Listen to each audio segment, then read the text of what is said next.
Welcome to the 36th episode of the Head Kick KO podcast.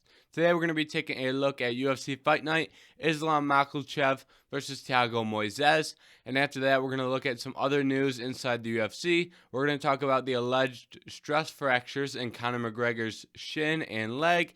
And after that, we're going to look at some other fights that have been announced and some fights that have been moved. So we're going to talk about that. There aren't too many of those. And we're going to end it off by looking forward to this Saturday's fight card, which is headlined by Dillashaw and Cory Sandhagen, and that should be a good one. So, to start off, Islam Makhachev versus Thiago Moises. This fight was a very impressive showing for Islam Makhachev if you take out the hype that he has had. If any other prospect in the UFC goes in and puts on the performance that Islam did, they would be receiving a lot of praise.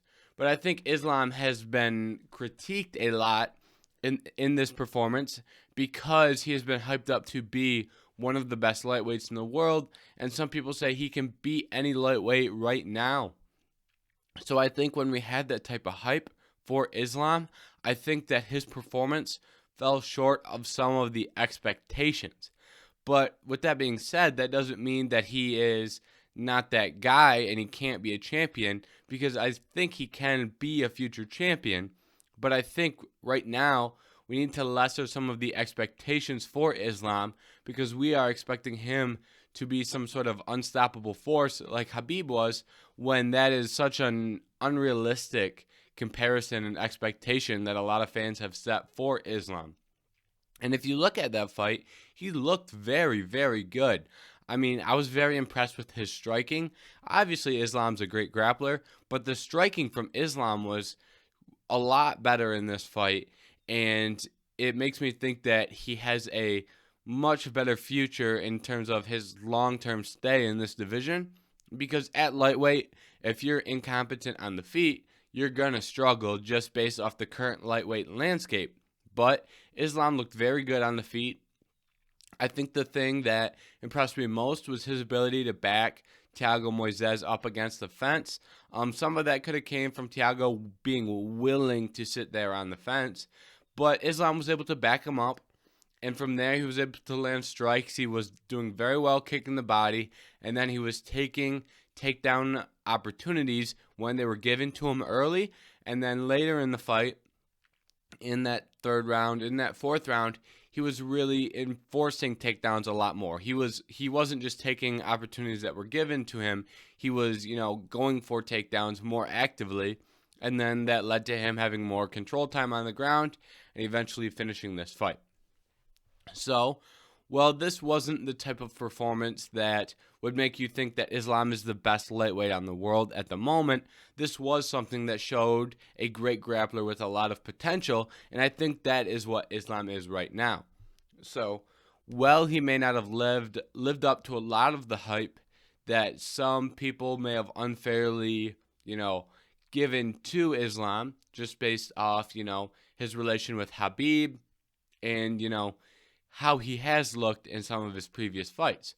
But I think if this were anyone other than Islam, like I said earlier, he would be being praised for this type of performance. But since it's Islam, he's kind of being a little bit overly critiqued. And I did do some of that myself here in that short little kind of opinion that I gave on the fight myself. So, with that being said, what is next for Islam Makhachev? Now, I am actually, let's take it a step back. Let's take it one step back and let's look at what Islam did after the fight in terms of promotion, because that has been a topic of discussion surrounding Islam. Khabib said he was a very charismatic guy who wished he promoted himself better. So when we look after this fight, he calls out RDA in his post-fight interview in the octagon. And I think that was a very good call out, because that is a fight that is realistic that Islam could possibly get. He already got that once. He could get that again now. And it wasn't a fight where you look at that and you go, oh, Islam's trying to pick an easy fight. Like, that would be like if he called out Tony Ferguson, which he did later do. If he were to call out Tony Ferguson in his Octagon interview, it'd be like, oh, well, Tony's an easy fight for him. That's why he calls out Tony. So the call out of RDA was a very good call out, and I like that name that he threw out there. Now, the problem that I have is he goes backstage and he calls out Tony Ferguson and he calls out Michael Chandler. So now we have a split in the fan base where some fans want to see Chandler. Some fans want to see Tony. Some fans want to see RDA. Some fans want to see Hooker. He never called out Hooker, but rather he was in a position where there was talk about him fighting Dan Hooker, and that fight fell through, and then he said, oh, I'm not fighting Dan Hooker. And then Dan Hooker's a great promoter himself, so he kind of spun that into, Hooker versus Islam. So now we have these 4 names out there. Those are probably the 4 names I've seen the most. But now we have these names out there where it's like, okay, now we have a fan base divided, so there's not going to be as much pressure on that one fighter to take that fight. Like if Islam only calls out RDA, and then he, kind of piles on RDA, that's going to put more pressure on RDA to accept that fight. Now he could have done the same thing for Chandler. He could have done the same thing for Ferguson or Hooker. But instead, with those all being divided, I feel like that kind of divides the fan base and puts a lot less pressure on each individual fighter to accept that fight. Now they can all sit around and wait and go, okay, who's going to accept this fight? It's not something where there's a lot more pressure on one guy. And I think if Islam is truly having troubles having fighters accept fights, I think pressure from the fan base and pressure from other fighters would be something that would help, have a fighter accept a fight with Islam. But he didn't get that based off, how he kind of divided the fan base amongst 4 names. So now it's much more unlikely of him to get one of those 4 guys. And I've had a lot of people say that one thing that I have seen, a narrative that I have seen that I kind of disagree with that I want to touch on here because I think it's really interesting, is that Islam needs to fight someone ranked ahead of him. I don't think he necessarily needs to do that, and let's see where he is ranked in this division. As of right now, he's ranked at number 9, but that isn't adjusted. The rankings come out on Tuesdays. It's a Monday. So he's going to move up. The question is, does he jump? Well, he's likely going to move up. The first name to jump would be Dan Hooker. Is he going to jump Conor? Is he going to jump 2 spots to get to Conor? Because that's how many he's got to jump. Is he going to jump a 3rd and jump RDA? Is he going to jump Tony Ferguson? And with that being said, these lightweight rankings are really awful already. Conor at 7, Tony Ferguson at 5, Dan Hooker at 8. RDA at 6. Does anyone right now think that Tony Ferguson is a better fighter than RDA, McGregor, Hooker, or Islam? I would say no. But with that being said, that just kind of show how bad the rankings are. But I've seen this narrative that Islam Makhachev is, now that he's in a position where he will be ranked ahead of Dan Hooker most likely, he doesn't need to accept that Dan Hooker fight. And I think that is a very, very bad call. I think that Dan Hooker versus Islam Makhachev, just because Hooker declined the fight once, that doesn't mean that now that Islam is ranked ahead of him, he doesn't, take that fight with Hooker now. And it's simply because with Dan Hooker is living in Australia, so he's in, or New Zealand, or wherever he lives over there, but he is in a really bad position where he has to quarantine on each side of a travel. So he has to make this, he's got to set a month aside just for travel to get to the U.S. and then to get home to Australia. So for Dan Hooker, fighting, on a moment's notice is not as easy based off the COVID protocols that they have over in that region of the world. So it's very, Dan Hooker couldn't, if the UFC said, hey, Dan Hooker, would you like to fight on August 31st? Dan Hooker would not be able to accept that offer because he's got to quarantine 2 weeks to get there. Quarantine 2 weeks afterwards. He has to schedule those quarantines for when he returns and when he gets there. and those quarantine opportunities in Australia are very hard to come by, so you have to book a fight further out in advance. So for Islam, Dan Hooker is in a spot where he has a harder time accepting fights than he usually would. There's reason number one. And then even though Dan Hooker, if Islam jumps Dan Hooker is going to be ranked number 9 in the world. Now, for Islam, a fight with Dan Hooker would be very beneficial based off name value alone. It's not all about rankings. Dan Hooker carries a name value and a respect amongst fans and media and fighters themselves, where if you beat Dan Hooker, that's a big name. That would be the best name on your resume. So if you get that opportunity, you should take it. I mean, if you look at what Dan Hooker has done, yes, he got knocked out in his last fight against Michael Chandler. It happened. For 90% of fighters, they're going to get knocked out in their career, whether they're the better fighter or not. It just happens. Sometimes you get caught. Sometimes you don't have your best performance. That happened to Dan Hooker, and it happens.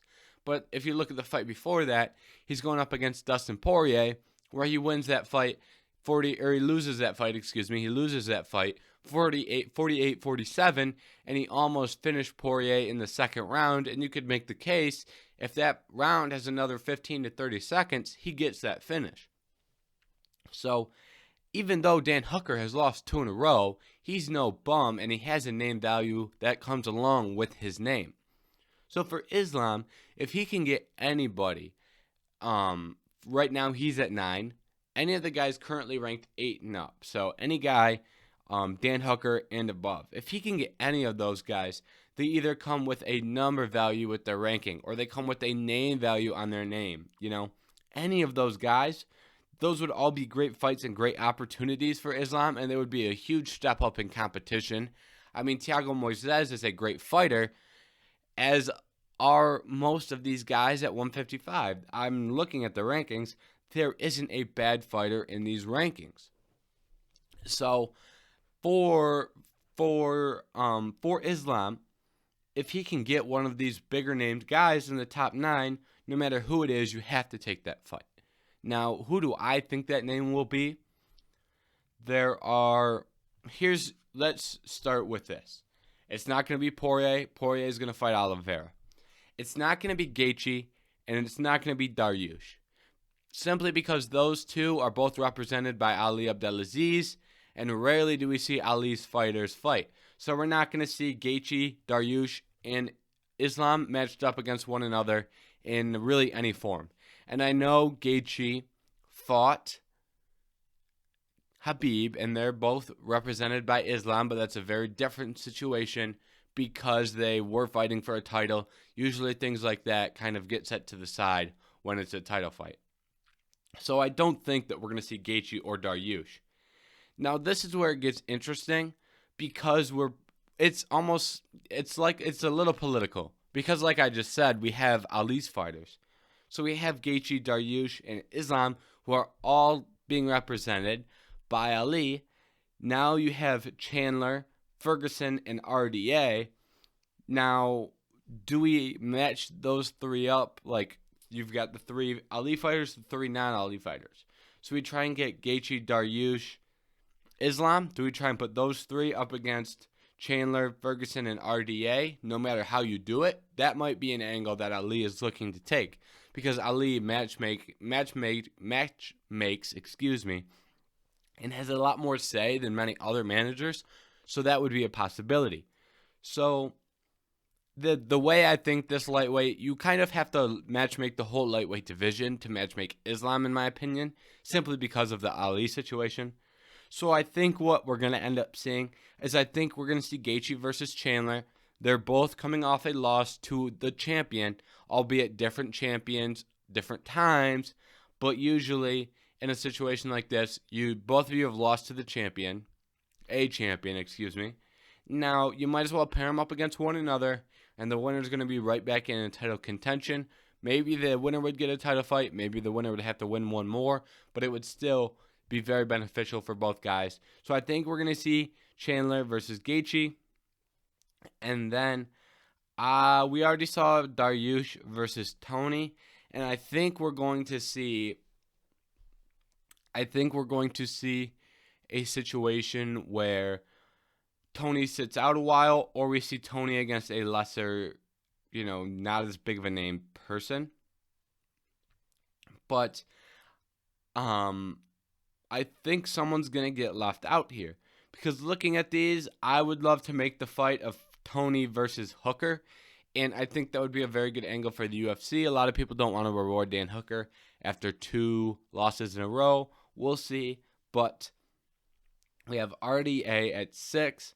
Now we're in a situation where you have Dariush, RDA, Islam, and Dan Hooker. Now, I think that they would try and book RDA versus Islam because they did have that call out and because they have booked the fight before, and RDA has wanted to fight Khabib again, and beating Islam, albeit you're grasping at straws, but beating Islam would move you closer to a fight against Khabib. Like I said, you're not really moving far because it's such a long shot. I really don't believe that Khabib returns at this point. It would be such a long shot. But I think that does move you a little bit closer, and I think that might be something that interests RDA because I think he puts more value in that than many other fighters. And that fight has already been, accepted once. So I think we see RDA versus Islam. And then I think we see Beneil Dariush get left out this go-around like we saw Justin Gaethje get left out the last go-around of lightweight matchmaking. Because we were not going to make Dariush versus Ferguson again. I don't think they're going to make Dariush versus Dan Hooker. That just doesn't seem plausible based off the rankings. I mean, I'd be fine with that matchup because I think Hooker is that highly skilled, even though he's losing 2 in a row. I don't think the UFC would be interested in, doing this where you would have the number 8 ranked guy go up against the number 3 ranked guy when you have, Michael Chandler, who Dan Hooker lost to, who, is sitting at 4. I just don't see him like that as a realistic lane, but I think it would be an interesting fight. And another way they might try doing this, I know this is going to get a little ranty and a little, we're talking about ifs here, but if they don't match up Gaethje and Chandler, that changes everything. They could do Dariush versus Chandler. I think that is also very possible. And I think that is just slightly less possible. That's why I listed Gaethje versus Chandler first. But I think Dariush versus Chandler is a very interesting matchup, especially if they try and get Gaethje into a title fight directly after the Poirier and Oliveira fight. And if something happens where Poirier decides not to fight for the title, which I think is possible, he might, try and go after a Diaz fight. He might, maybe he's interested in a Colby fight based off the beef they have. But I don't think that's going to happen, but just in case. And I know Gaethje is looking for a title fight. So, right now, if they do Dariush versus Chandler, that changes a lot of things. And at the top, and then I think we would actually still see Islam versus RDA, but that kind of leaves different matchups for Dan Hooker and Tony Ferguson. Moving on the card, Miesha Tate made her return, and she looked tremendous. Now, I'm not saying that as, she looked tremendous as, if you look at this solely on the performance, if you watch that performance, you'd think Miesha Tate looked good regardless of any outstanding situations. But Miesha went in there after a 5-year layoff and showed a lot of... She showed none of the signs that you would expect from a fighter returning 5 years later. She didn't look like she was slow. She didn't look like she was slower than Marianne. She didn't have cardio issues. She didn't have, sometimes, I think this is what we're seeing with Tony right now. There's just something off, like it's not the same. And you just get this feeling while you're watching the fight that, oh, this isn't going to go great. There was never that feeling with Miesha once that fight started going. The chin wasn't gone. She got hit a couple times, and she absorbed those shots. So chin, cardio, composure, the things that you would expect to disappear after 5 years off of the sport, they were all there. And I think those are all good signs, and I think some of those attributes are even going to increase more as Miesha kind of keeps this run going. And she did get I don't want to overstate what she did, because I was so very impressed, but we have to keep in mind the competition that she was going against. Well, Marion Reneau is a ranked opponent. What Miesha Tate is trying to do, there's a big gap between Marion Reneau and the top of the division. If you look at Marion Reneau right now, who's number 12 in the world, there is a massive gap between, say, number 12 Marion Reneau and number 4 Irene Aldana.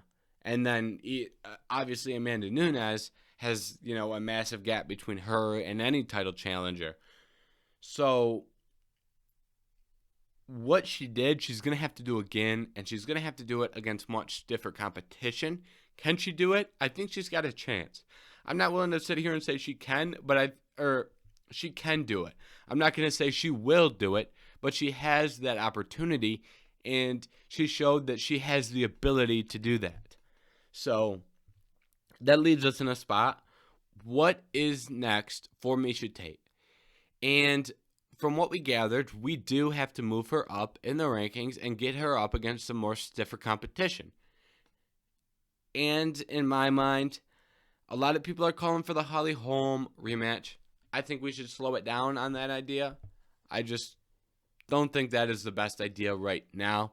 I think when you beat the number 14th ranked person in the world, and this isn't like the lightweight division, or it's not like the featherweight division, where 14 and 2 are a lot closer. In women's MMA, a lot more specifically in this 135 division, there's a bigger gap in between 2 and 14, and that's just based on the sold number of fighters in the UFC. The UFC has less women fighters, so the division isn't going to be as deep. That's just kind of how it's going to be as long as the UFC puts this amount of effort into female divisions. Number 14, or number 12 even, is going to be a big skill gap in between number 14 and number 2. That's just the landscape of women's MMA right now. So we have to acknowledge that. So with that being said, having that skill gap, slip that gap right in half. Have her go up against someone. I think personally, the fight that I like is Yana Kutseyaka at number 6. She just lost, so it's not like she is someone who is building. She's not building up to a title fight. She just had a slip up. She was building, but now she slips up. And I think that Miesha has earned that right to kind of hop some of these names that we're looking in between 6 and 12. And I think that Yana isn't a strong force in this division like someone like Holly Holm would be, where if she can beat Yana Kutseyaka, then we can start talking, okay, now we can talk about Holly Holm. Now we can talk about Jermaine Durandamy if she continues to fight at 135. Now we can talk about Irene Aldana. And then if she gets both those, say she beats Yana and then beats someone in the top 3, now we're looking at Amanda. And I don't think she wins that fight, but I think she earned the right to compete in that fight. So that is the career path that I think we will see for Miesha in the near future. And then another person who's going to be on a really interesting career path here is Mantwez Gamrot. He got a Kimura victory over Jeremy Stevens. Very impressed. I've been very impressed with Gamrot the last couple times that I've watched him. And I think that Gamrot is probably going to break into the top 15 here at lightweight. Hopefully. The lightweight rankings are pretty, from 10 to 15, the lightweight rankings are useless, because basically what's going to happen is those are going to get shuffled based off who is booked to fight. Like we saw Thiago Moises gets ranked after he is booked to fight Islam. That's just how it's going to go, where we're going to see names in and out of there based off who wins, who loses. Like Drew Dober isn't ranked right now at 155, but everyone knows that Drew Dober is a great fighter.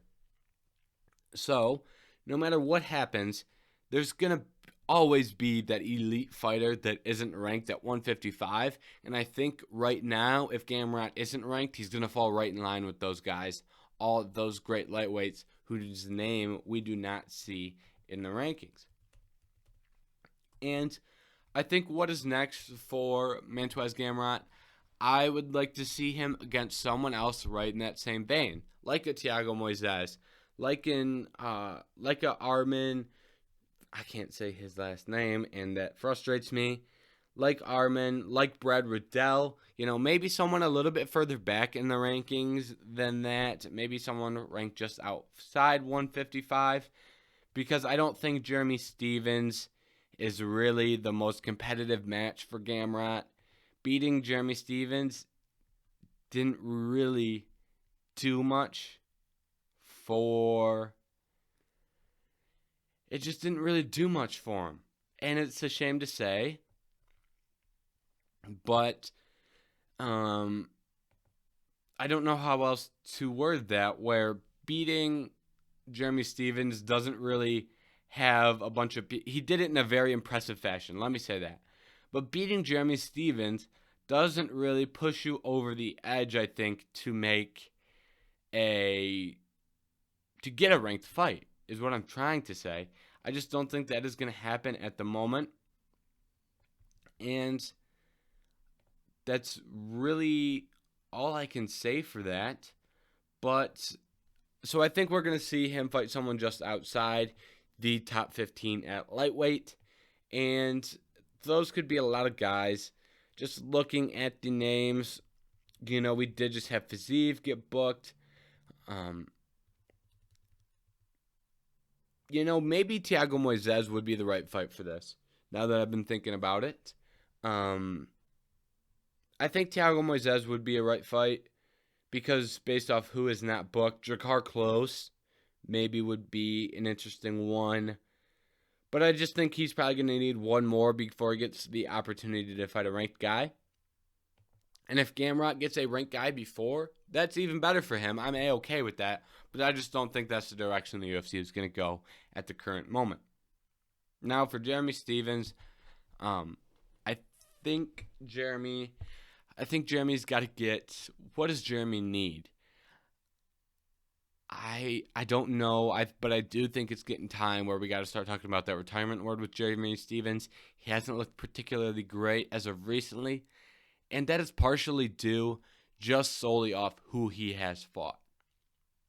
I mean, if you look at the names Jeremy Stephens has fought, Gamrot, Calvin Kattar, he is not going to get it. Yair Rodriguez twice, back-to-back.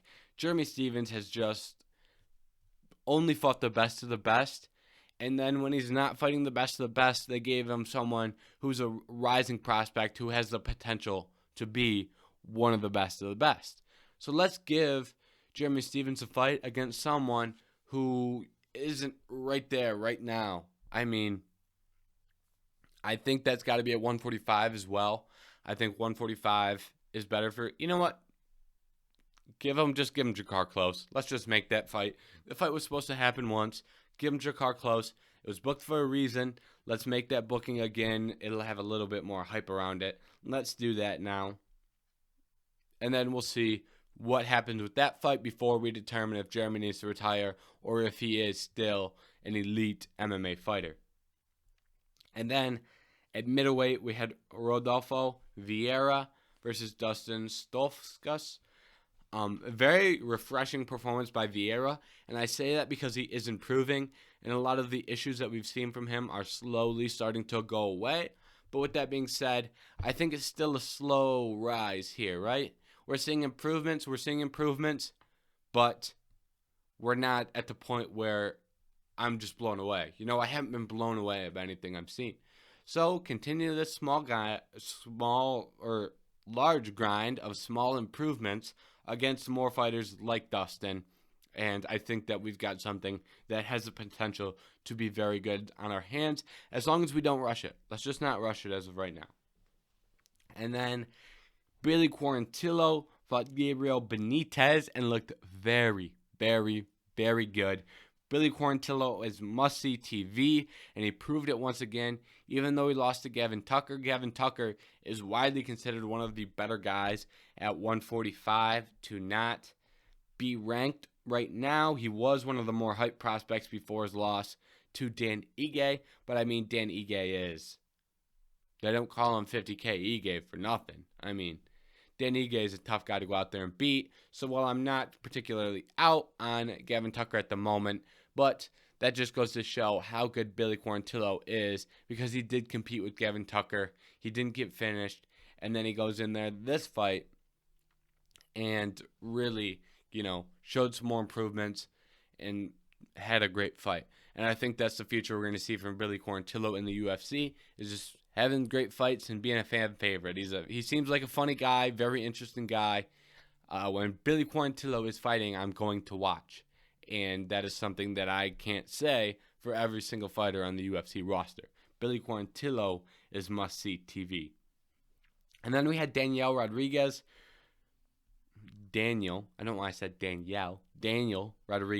versus Preston Parsons.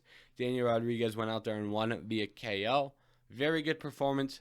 He just kind of did what Daniel Rodriguez does, and he goes out there and he hits you without getting hit and throws straight punches and goes out there and gets a win. I really like that performance by Daniel Rodriguez. That's what a lot of people were expecting. A lot of people thought he was going to win via KO. So to those people, good job. Another person who won via KO, Amanda Lemos. And she is scary. She has crazy power for that women's strawweight division.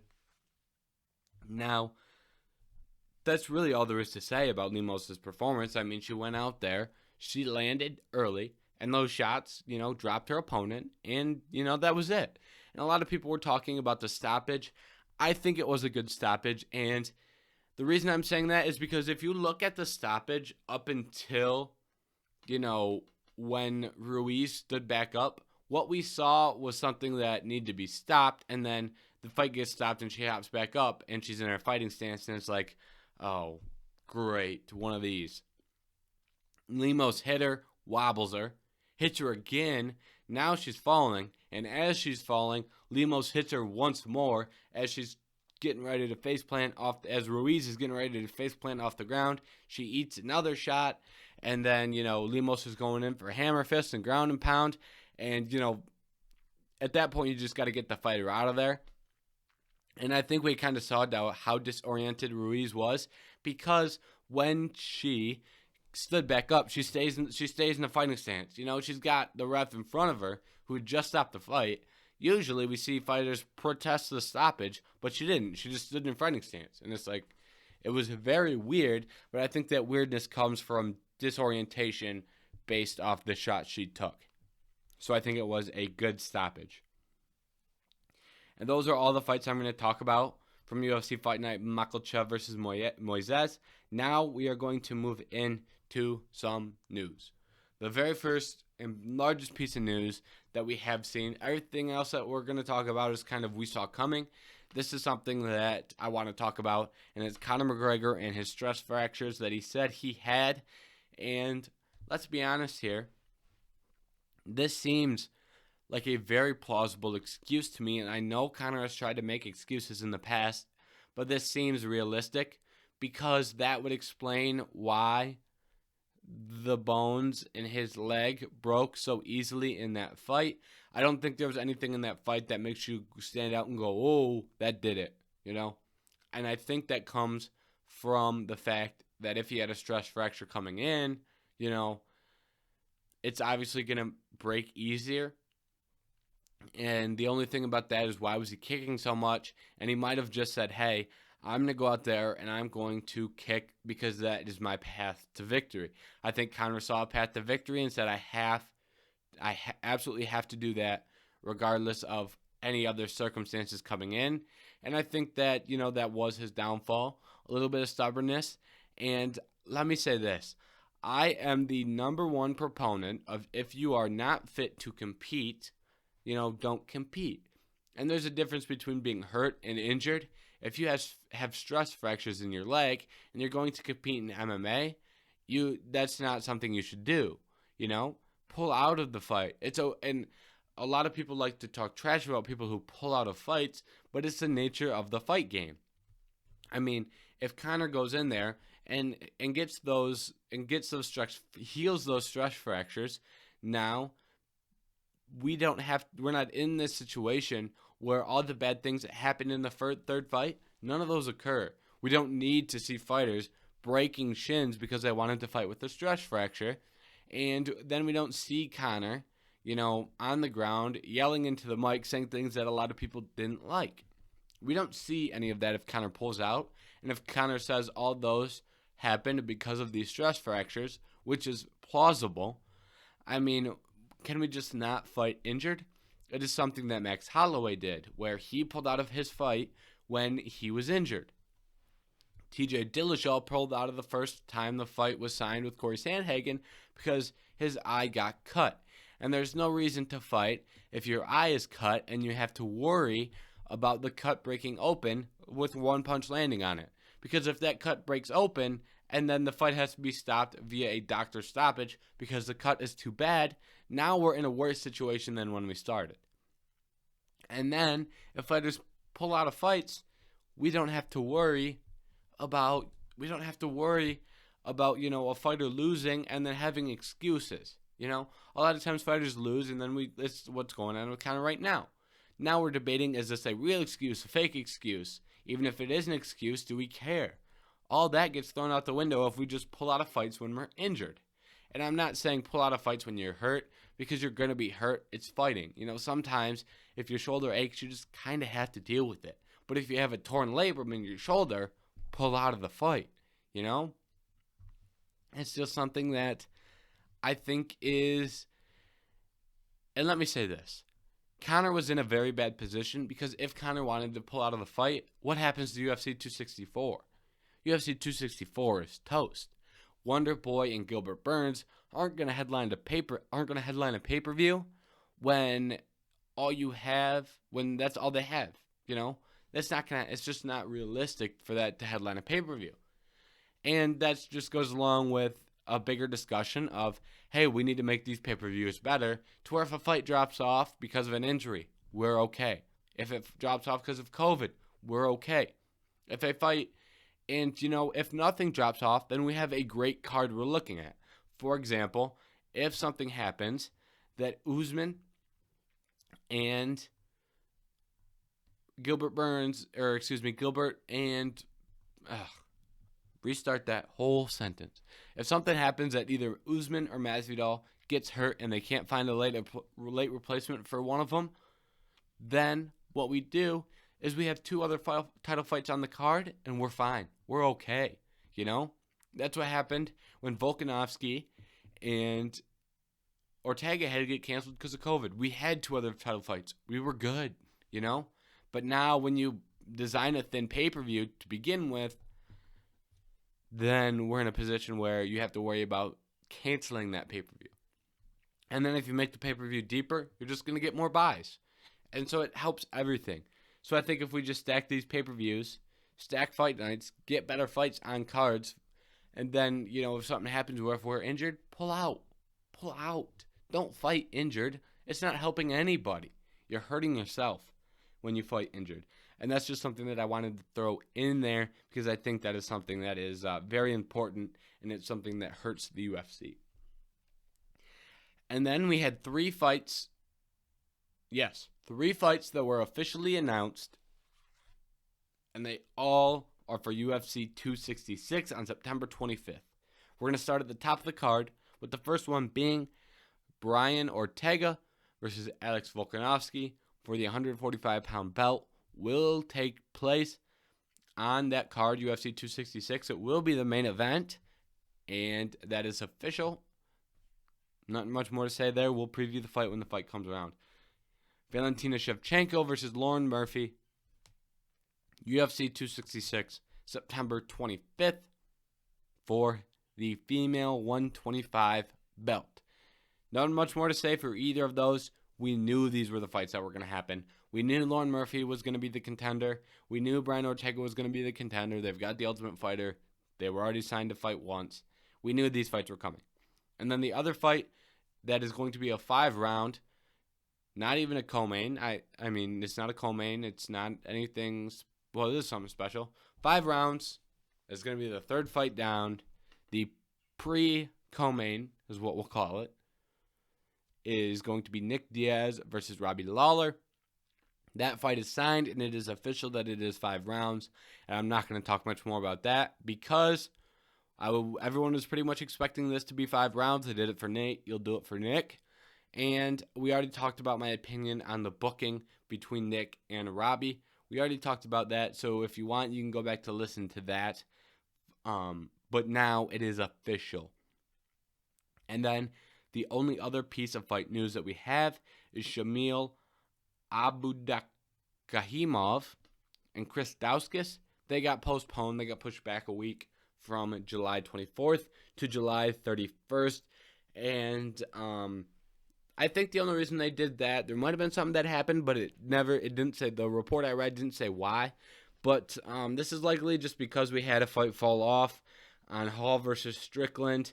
And then these two were going to be on the prelims. They'll probably be on the main card since we push them back a week because that July 31st card is looking a lot weaker. And this July 24th card is going to be very strong for fight nights. So you might as well move a fight a week back and, kind of balance these cards out a little bit. July 24th is obviously still a mile better, but pushing, Dauskas and Shamil back a week really helps that July 31st card. And I wouldn't be surprised if they do it with another one of these prelim fights where you can move it back a week, take it off the prelims, and put it on the main card. I wouldn't be surprised if that happens. And now we're going to talk about that stacked July 24th card, headlined by Cory Sandhagen and TJ Dillashaw. This is the fight that I have been waiting for. I said the UFC should book this fight after Cory Sandhagen beat Marlon Moraes. They didn't. Instead, they gave Cory Sandhagen to Frankie Edgar. And Cory Sandhagen brutally knocked him out. And then they did book this fight, but it got pushed back because TJ Dillashaw had a cut on his eyebrow. And as I said earlier, that's okay. It's fine. Because we don't need to see TJ Dillashaw go in there with a cut on his eyebrow, then have Cory Sandhagen elbow him once on the same exact cut that he already had, have said cut burst open, and then, be in a position where we get a doctor stoppage. So, we're getting Cory Sandhagen versus TJ Dillashaw, fight of the year contender, because this is going to be great. The return of TJ Dillashaw against Cory Sandhagen. And my pick for this one, as of right now, because I am going to watch some more tape and I'm going to do some more research, but as of right now, I've got Cory Sandhagen. The reason I have Cory Sandhagen is because I love his striking. I love the way he utilizes. I feel like when Cory Sandhagen is striking, he utilizes the best attack at all times. When he's far away, kicks, punches, and he kicks, jabs, uses range. He's long enough to use range. He uses range well.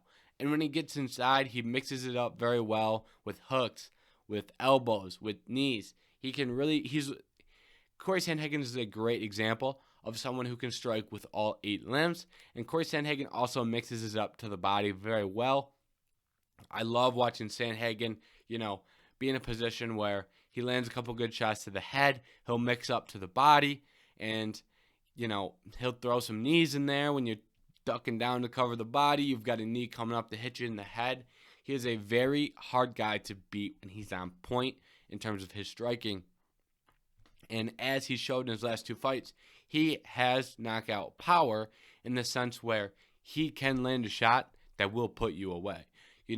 That knee that he landed on Frankie Edgar puts a horse down. That spinning heel kick that he lands on Marlon Moraes, he didn't really even land that clean. He landed that more on the head. It stuns Marlon because it's a spinning heel kick. So if you get hit at all, it's going to hurt. And then he is able to finish the fight after that. So Cory Sandhagen, the only problem is there's a clear game plan to beat Cory Sandhagen, and that's through offensive grappling. And that is something that I think TJ Dillashaw could be able to do. I think TJ Dillashaw could be able to go in there and out-wrestle Cory Sandhagen 4 or 5 rounds. But I don't think that's the approach we're going to see. TJ Dillashaw is obviously a great fighter.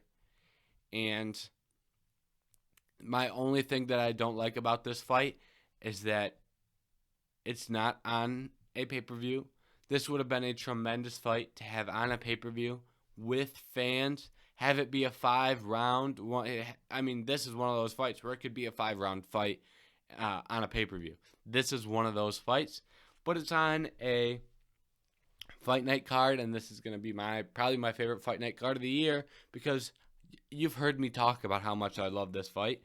So, Cory Sandhagen versus TJ Dillashaw. I lean Cory Sandhagen, and I think if Cory Sandhagen can get it done, I think he gets it done by knockout. And if TJ Dillashaw gets it done, he gets it done by decision. But right now, I'm leaning Cory Sandhagen via knockout. I think he adds another spectacular knockout to his highlight reel, and then he fights for the belt after Sterling and Jan get their business sorted. And then in the co-main, we have Aspen Ladd returning to fight Macy Chiasson. Now, this is a fight where Chiasson looks very good in her last fight, if I remember correctly. I'm pretty sure she did. Aspen Ladd was one of the top prospects in the UFC for female MMA. So, I'm very interested in this fight. And I lean Aspen Ladd. I lean Aspen Ladd winning this fight, but I'm not overly confident here. I just think that Aspen Ladd at this point is probably the little bit of a better fighter. And I don't think there really is much else to be said. I think Aspen Ladd has fought much stiffer competition, and I think she's got an experience advantage fighting at the highest level. They might have similar number of fights, but I just think that the experience is what is going to help Aspen Ladd. Experience at the highest level is going to help Aspen Ladd, and I think she's going to be able to go out there and get the win because of that. And then, going down one more fight on the card, we have Kyler Phillips versus Raulian Paiva. Now, Kyler Phillips, I'm very surprised the UFC doesn't have him fighting a ranked opponent at the moment. And I really like Kyler Phillips. His last fight against Song Yadong was tremendous. And I think he goes out there, wins via knockout, and just, shows that you got to put him in there with ranked guys. I think that's the type of fight we see from Kyler Phillips next, and I am excited for that fight. Moving on, we have, we're not going to talk about all these fights, but we do have Macy Barber returning against Miranda Maverick. I'm leaning Miranda Maverick just because she's looked better in her last couple fights, and I think Macy Barber has been through a lot injury-wise, so I've got Miranda Maverick, but that's not to say that Macy Barber can't get it done. Another fight I really like, Jorge Soriano versus Brendan Allen. Very, very impressed with Soriano's last performance against Dusko Todorovic. So that's why I'm picking Soriano in this fight. I really like Dusko, and he beat Dusko pretty handedly. And I when I say I like Dusko, not as a fan, but just X's and O's, I thought he was a really, really good prospect. But Soriano went out there and, won that fight very handedly. So I'm going to pick him in this fight based off the performance I saw in the last one. And then we've got Ian Heinisch versus Nazodurin Imavov. So I've got Heinisch in this one. Same reason I've got Aspen Ladd. I think he's got more experience against great fighters, and he didn't look bad against Kevin Gastelum in his last fight. And I think if you can go in there and do some good work on Gastelum, I think he can get this win. And then another fight that is very, very hyped up If you're active on Twitter, you know what fight I'm going to talk about. It's Adrian Yanez versus Randy Costa. These two have found a way to perfectly market themselves as young prospects in the bantamweight division, and they are both just ridiculously good. And they have found a way for friendly Twitter beef. You know, it's like two friends bantering back and forth. They got their date. They've got their fans. And I've got Adrian Yanez because I really liked his boxing that he showed in his last fight. And I think if he can go out there and do that again, I think he puts away Randy Costa. And whoever wins this fight, if Costa wins this fight, if Yanez wins this fight, I think they've got a really bright future at bantamweight because they are both very, very skilled. And that's the last thing I've got for this episode. And make sure you come back next week so you can listen to me talk about Cory Sandhagen versus TJ Dillashaw. You know, what happened after the fight, what's happening next in that bantamweight division, a very interesting division. And we're going to talk about the fight card that's coming after that, which is Uriah Hall versus Sean Strickland. There's some other not bad fights on there. We'll talk about that. And if there's any other news or fight announcements that need to be addressed on the podcast, we will talk about those next week. But most importantly, Cory Sandhagen versus TJ Dillashaw. Make sure you watch that fight. It's going to be important. And make sure when you're done watching that fight, you come back and listen to me give my opinion on that fight. So, like always, thank you for watching to the 36th episode of the Head Kick KO podcast. Make sure you tune in next week for another one.